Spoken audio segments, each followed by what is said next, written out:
Hello guys, Radhe Radhe, जय श्री कृष्णा। आंवला नवमी व्रत की कथा। आंवला नवमी को अक्षय नवमी भी कहते हैं। आज हम इस वीडियो में आपको आंवला नवमी की कथा हम आपको सुनाएंगे।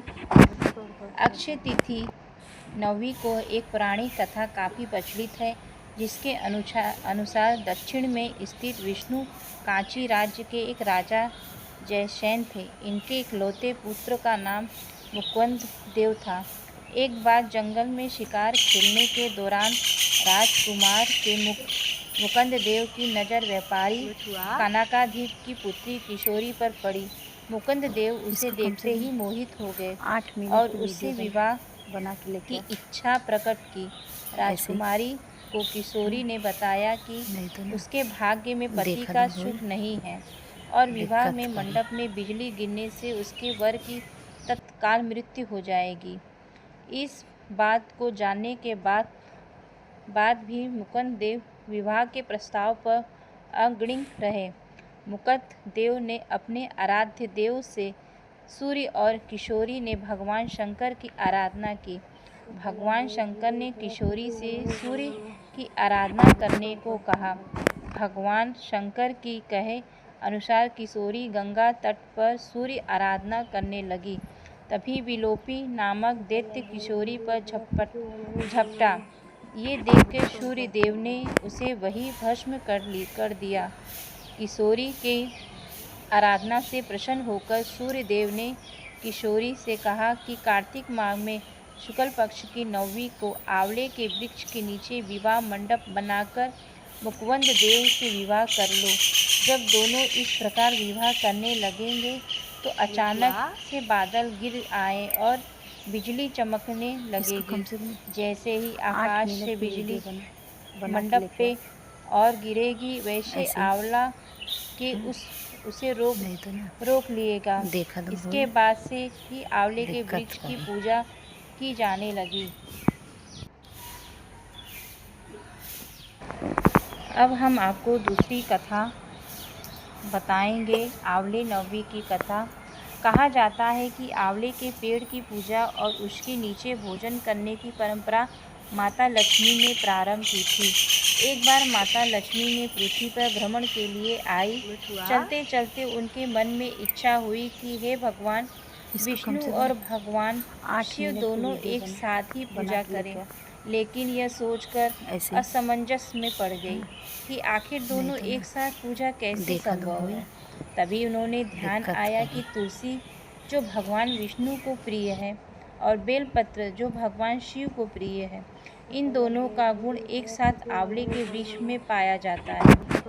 इस विचार से प्रसन्न होकर माता लक्ष्मी ने आंवले के वृक्ष को विष्णु और शिव का प्रतीक मानकर उसकी पूजा की। पूजा के प्रसन्न होकर विष्णु और भगवान उनके सामने प्रकट हुए। तब माता लक्ष्मी ने आंवले के वृक्ष के नीचे भोजन बनाकर दोनों देवताओं को भोग लगाया और फिर स्वयं ही वही बैठ के भोजन किया।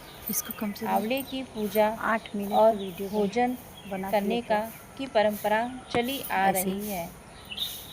आपको हम तीसरी कहानी भी बताएंगे।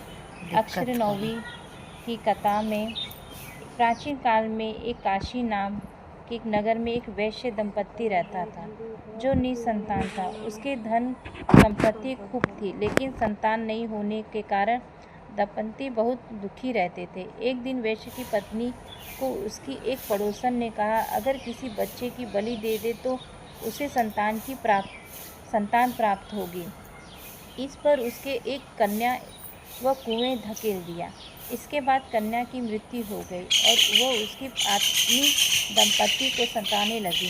वैश्य की पत्नी को कोढ़ भी हो गया। वैश्य की जब पता चला कि तो वो बहुत खुश हुआ और उसकी पत्नी को कहा कि तुमने बहुत बड़ा अपराध किया है। तुम गंगा के किनारे जाकर अपने पापों का पश्चाताप करो। वैश्य की पत्नी ने व्यंग भी किया। तब माँ गंगा ने प्रसन्न होकर उसे कहा कि अक्षय नवमी पर आंवले की पूजा कर आंवला खाओ, तब तुम्हारे सभी कष्ट दूर हो जाएंगे। इसी तरह से आंवले की पूजा तथा अक्षय नवमी के व्रत से वैश्य की सभी कष्ट दूर हो गए और उन्हें संतान की भी प्राप्ति हुई। को आंवले नवमी की कथा हमने 3 कथा आपको हमने सुनाई है। अब हमें आंवला नवमी किस दिन है, किस दिन हमें व्रत करना चाहिए। आंवला नवमी 31 अक्टूबर 2025 को मनाई जाएगी। आंवला नवमी को भगवान विष्णु का प्रिय फल माना गया है। मान्यता है कि दिन किए गए दान पुण्य कार्यों से अक्षर फल प्राप्त होता है। अक्षय नवमी की पर पूजा शुभ मुहूर्त है 31 अक्टूबर 2025 शुक्रवार को और 6 बजे 38 मिनट से लेकर सुबह 10 बजे तक 3 मिनट तक रहेगा। ऐसे में आंवले के पेड़ की पूजा करने का भजन के लिए 3 घंटे 25 मिनट तक का समय मिलेगा। आंवले नवमी 2025 पूजा विधि: सुबह स्नान कर स्वच्छ वस्त्र पहने और घर में या मंदिर में भगवान विष्णु और माता लक्ष्मी की पूजा करें। पीले पुष्प, तुलसी दल, दीपक, धूप और नैवेद्य अर्पित करें। ओम नमो भगवते वासुदेवाय मंत्र का पाठ करें। इसके बाद आंवले के वृक्ष की पूजा करें। कच्चे सूत से वृक्ष की परिक्रमा करें और जल अर्पित करें। इसके बाद दान हल्दी के फूल का पूजन करें। गरीबों और ब्राह्मणों को भोजन का दान दें। आंवले के पेड़ की पूजा इस तरह से की जाती है। और देखिए हमने आपको किस दिन आंवला नवमी पड़ रहा है, हमें किस समय पूजा करनी चाहिए, किस समय हमें भोजन बनाना चाहिए और किस समय हमें पीले पुष्प, तुलसी दल, दीपक, धूप, नैवेद्य अर्पित करें। हमने आपको इस वीडियो में हमने बता दिया है। राधे राधे।